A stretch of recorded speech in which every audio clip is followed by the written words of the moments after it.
नमस्कार, मी रामेश्वर जामगे. राजमुद्रा news live मध्ये आपल्या सर्वांचं मनपूर्वक स्वागत. लोकसभेची रणधुमाळी चालू आहे आणि आज दुसऱ्या टप्प्यातील मतदान आज नांदेड लोकसभा मतदारसंघात चालू आहे. पाहूयात त्या संदर्भातला आजचा हा स्पेशल रिपोर्ट. नांदेड लोकसभा मतदारसंघात दुपारी 3 वाजेपर्यंत 42.42% मतदान झाले आहे. शुक्रवारी सकाळी 7 वाजेपासून मतदानाला प्रारंभ झाला. सकाळच्या सुमारास संपूर्ण जिल्हाभरात मतदानाचा वेग अधिक होता. 9 वाजेपर्यंत जिल्ह्यात सरासरी 7.73% तर 11 वाजेपर्यंत 20.85% मतदान झाले.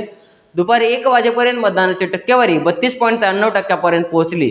शहरातील अनेक भागांमध्ये दुपारी 12 वाजेपर्यंत मतदान केंद्रावर मतदानासाठी रांग लागल्याचे पाहावयास मिळाले. किनवट तालुक्यातील 2 ठिकाणी मतदान न करण्यावर ग्रामस्थ अडून बसले आहेत. प्रशासन त्यांची समजूत घालत आहे. किनवट तालुक्यातील पांगर पहाड येथे भौतिक सुविधांचा अभाव असल्याने मतदारांनी मतदानावर बहिष्कार टाकला आहे. तर नवाखेडा घोटी येथे स्वस्त धान्य दुकानावर कारवाई करावी या मागणीसाठी मतदानावर बहिष्कार टाकला आहे.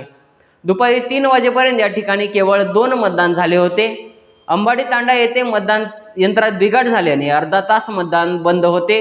दुपारी 1 वाजेपर्यंत जिल्ह्यात 32.93% मतदान झाले आहे.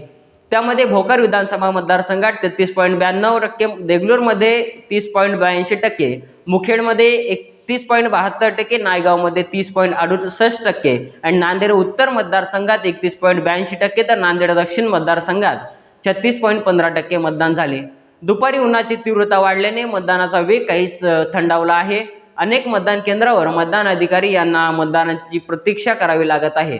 हदगाव तालुक्यातील कोळी येथे मतदान यंत्रामध्ये बिघाड झाल्याचा प्रकार घडला आहे.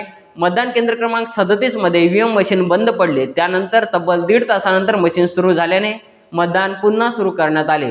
आज लग्नतिथी असल्याने मतदारांनी केंद्रावर गर्दी केली होती, परंतु यंत्र बंद पडल्याने एकच गोंधळ उडाला. त्याचबरोबर नांदेड जिल्ह्यातील माहूर तालुक्यातील टाकळी येथील ईव्हीएम मशीन बंद पडल्यामुळे मतदान प्रक्रिया खोळंबली होती. नागरिकांना मतदान प्रक्रियेची वाट बघून अनेक नागरिक लगेच निघून गेले. त्याचबरोबर परभणी जिल्ह्यातील पूर्णा तालुक्यातील गौर आणि आहेरवाडी येथे ईव्हीएम मध्ये बिघाड झाला. त्याचबरोबर पेनूर आणि पिंपळण या गावातही बिघाड झाला. त्यामुळे 20 ते 25 मिनिटे मतदान थांबलं होतं.